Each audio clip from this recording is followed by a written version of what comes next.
Hello మిమ్మల్నేనండి. అందరికీ నమస్కారం. ఒక మాటే మనసుని నయం చేస్తుందా? ఒక నామమే శరీరానికి ఆరోగ్యాన్ని ఇస్తుందా?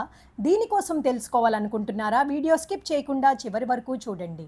విఠ్ఠల విఠ్ఠల విఠ్ఠల విఠ్ఠల విఠ్ఠల మహాప్రాణ శబ్దం.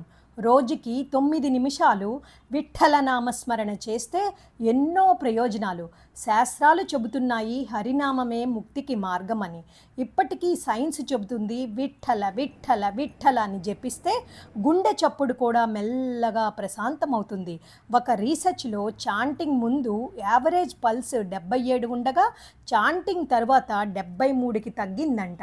అంటే స్ట్రెస్ తగ్గి బాడీ రిలాక్స్ అవుతుంది, రక్తపోటు తగ్గుతుంది, పాజిటివ్ ఎనర్జీ వస్తుంది, మన మనసు శాంతంగా మారుతుంది. విఠ్ఠల నామం శరీరానికి విశ్రాంతి, ఆత్మకి విశ్వాసం, మనస్సుకి శాంతి ఇస్తుంది. విఠ్ఠల నామము శరీరానికి స్ట్రెస్ మెడిసిన్, ఆత్మకు మోక్ష మార్గము. ఒకే మంత్రం 2 వరాలు, ఒకే జపం ఫలాలు ఎన్నో. హృదయం నిండా విఠ్ఠల నామ స్మరణ, ప్రతి శ్వాస మనసుకు శాంతి. జీవితం నిండా కృష్ణానందం. యశోదా ముద్దుల కృష్ణుడు, గోపికల చిలిపి స్నేహితుడు, మనందరి హృదయం మురళీమూర్తి. అందరికీ శ్రీకృష్ణ జన్మాష్టమి శుభాకాంక్షలు.